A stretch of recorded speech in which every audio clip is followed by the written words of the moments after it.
Hello, friends, and welcome to the Under Mike Show this week. Conspicuous or inconspicuous by his absence is the star of the show, Under Mike. I'll be taking care of everything this week for us. Under Mike is feeling under the weather, so I'll take care of everything and go over last week and how we did. I'm pretty happy about that. Under Mike, not so much. And we'll talk about a little bit quickly here about our plays for this week. So let's jump right into it. Let's get to last week. Mike no-shows this week, of course, after he puts up the goose egg. He went 0-1 last week. It's like his first losing week in forever, but he takes the L. So he tried that under first half in the FCS championship game, and it went way over. I think there was like 60-some points scored in the game. I think the total for the game was in the 40s. It just went way over. The master took the L. It happens. He's now 23-8 on the season. We'll get to his pick, which was released on Twitter earlier this week in a moment. But the story here is Mike takes an L, but he's still 23-8 on the week. Let's get to somebody who won last week, a winner. And that's this guy right here, baby. A broom. Yep, a broom. It's a mini broom. It's more like a dustpan and brush, I guess, because a broom, it should at least be 3-0 for a broom. So I have it up there. 2-0. Yes, we did it. And we really didn't have to sweat at all on either of these. My theories last week were the Vikings would roll the Bears. They had no Fields, and they had to play Peterman, and the Vikings took care of business, easy cover there. And I loved Georgia. Absolutely loved them. And 65-7 over TCU. So Monday night, you could go to bed early. Two easy winners for you. It brings my record, as you can see, to 12-7. So 5 games over 500. Nothing to sneeze at there. And it brings our show record to 35-15.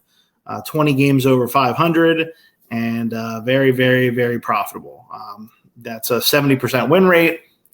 I'm not here to tell you those are sustainable, but it's showing you that, between my picks and Mike's 15 of that 20, we're winning, and we're winning at a great clip. So let's quickly get to this week here. Under Mike released this on Twitter on Monday. Seattle, San Fran, under 43. It is now down to 42.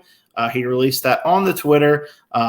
He said that he messaged me and said, it looks like there could be a good amount of rain and the winds have slightly ticked up at the forecast to 10 to 20 miles per hour.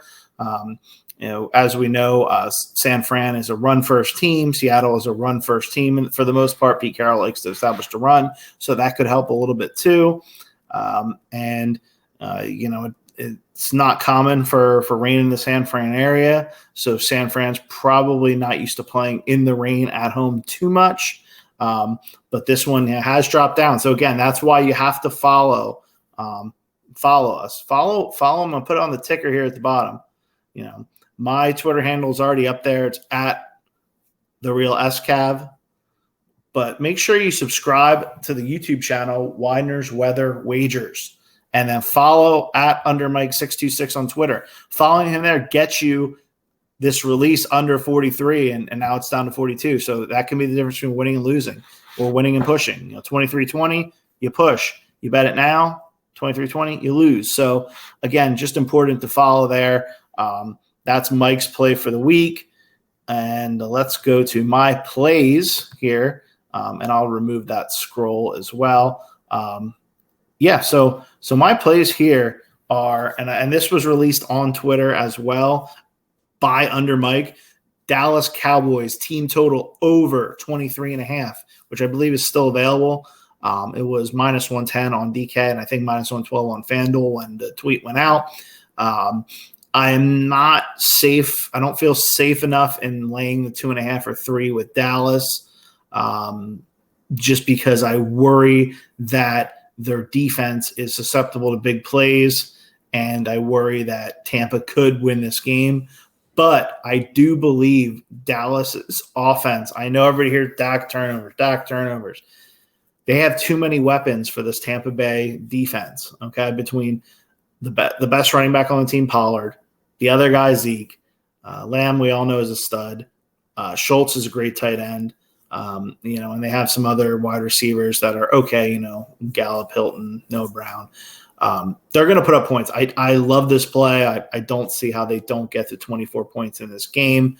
So that's my one play. And my other play is the Jags and Chargers over 47.5. I think this has the ability to develop here into a shootout.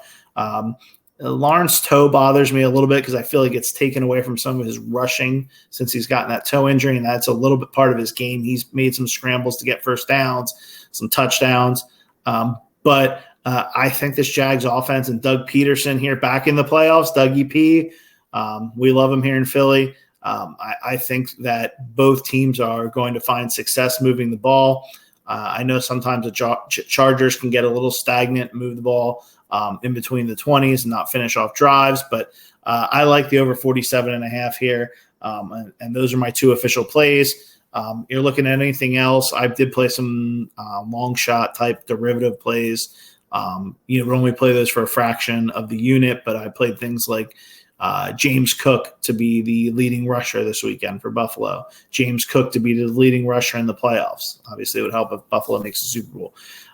Those lines were 22-1 for this weekend and 35-1 for the playoffs, if you're looking for something like that. And I did play as well a wager for a lowest scoring team this weekend because of the under Mike info there. I played San Fran at 26-1. So maybe, they slug one out, win it still 14-10. You lose, but if it's a 14-10 the other way type game and this goes way under, that's likely to be your winner, even if they lose 17-14. So, yes, you're needing San Fran to lose, but if they lose in a very low-scoring game, you're getting 25-26, might be down to 24-1 right now. So that's another small derivative I play. So we don't have much else for you. The playoffs here in full swing. Under Mike is upset he couldn't make it, but he's really been under the weather here this week. We're trying to hold out for him to get better. But I think hopefully he'll be back next week, and we can celebrate another sweep by myself, and hopefully Mike gets back on the right track. So appreciate everybody watching. Have a great day. Enjoy the playoffs. Later.